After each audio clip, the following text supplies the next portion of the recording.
This piece is a 3D model I created based on an ancient Egyptian artifact, currently on display at the Metropolitan Museum of Art in New York City. Hounds and Jackals is a game that was played during the 12th dynasty of the Middle Kingdom, around the 2nd millennium BCE. You could say it was popular in the 1990s. The game consists of a board featuring 58 holes divided into 2 tracks. It is played between 2 players using 10 animal-headed sticks, topped with either the head of a hound or a jackal. While the exact rules have been lost to time, it is surmised that the goal of the game was to reach the central large hole at the end of the track ahead of your opponent. Players would likely move their pieces along the 29 holes on their side of the board using dice or similar such objects. It is theorized that such games of chance could be likened to the journey through the underworld, thus such games were common inclusions among grave offerings. The piece on display at the Met was uncovered by Howard Carter in 1910 and currently stands as the most well-preserved version of the game available at this time.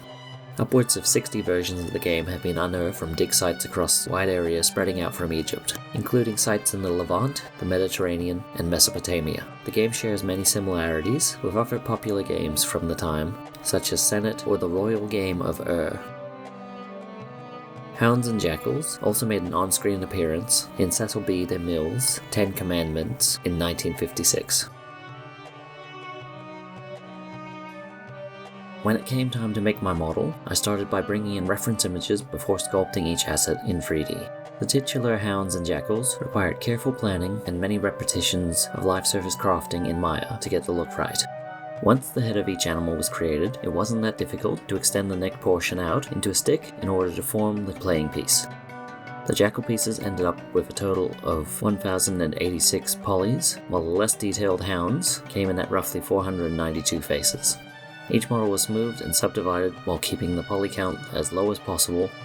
With the base pieces in place, it was relatively simple to readjust the length of each piece to create the varying heights of all 10 playing totems. The board itself involved crafting the various elements from the original while also taking enough liberties to make the piece my own. The entire process was more or less expanding the cube to the right dimensions, then using the slice tool to create vertices that could be repositioned as needed.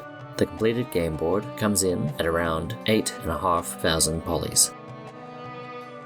The next step was to divide everything into parts while splitting the UVs and assigning different colored materials according to component in order to make it easier when it came to the texturing phase.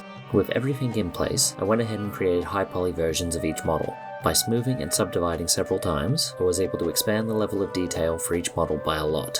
This had the predictable result of taking the 1,000 or so polys of my jackal to well over 100,000 straight away. Pretty much everything went up by a factor of 10. The price you pay for detail is a massive hit to memory, but that isn't too concerning right now. All of this is just a setup for making everything look good during the texturing phase.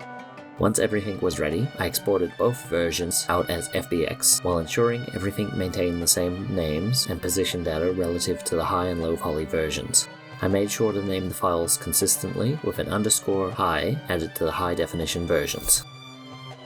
Moving over to Substance Painter, it was simply a matter of bringing in the low poly model and using the bake volume option to project the detail from the high poly version directly onto its surface. From there, it was a matter of using the intuitive texturing functions to create the right look while adding small touches and details easily within 3-dimensional space. Unks for the jackals and widgets for the hounds.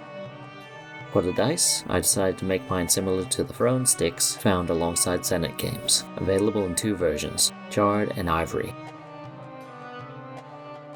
Coloring the board, I elected to make mine out of wood with gold inlays and hieroglyphic palm trees, as well as a copper finish. Thanks to the colored materials I established back in Maya, it was as simple as drag and drop to tell the program which parts were wood or metal.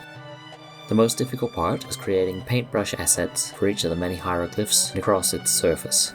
Each symbol had to be brought in as its own brush and carefully positioned so as to line up neatly as it was written. There just might be a hidden message within the cryptic scroll, who knows? All that was left with the finishing touches, then exported out in a format Maya could recognize, and we were ready for rendering. Over in Maya, I set up an AI standard surface for the height, roughness, metal, base color, and normals that Substance Painter spat out. This allowed me to recreate how everything looked inside of Substance using Arnold. All that remained was to apply each material and hit render. Alongside several high-quality still frames, rendering the 200 or so frames of turntable animation took approximately 10 hours to finish, and I am really happy with the results. I feel it really captures the look of the piece. Please enjoy my presentation, A Game of Ancient Kings, a model based on the game Hounds and Jackals.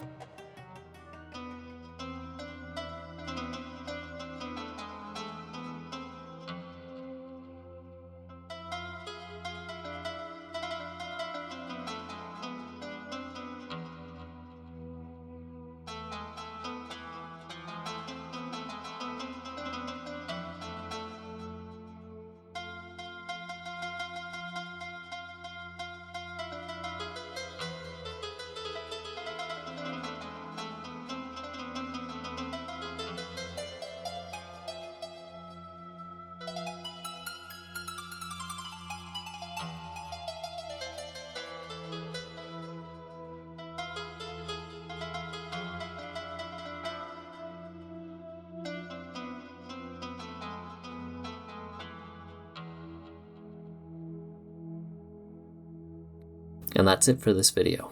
I hope you found it interesting. I've always been fascinated with the ancient past. There are plenty of other artifacts I wouldn't mind turning my hand towards if I get the time. Would love to hear what you think of this model if you'd like to leave a comment. Thank you for watching, and I will see you next time.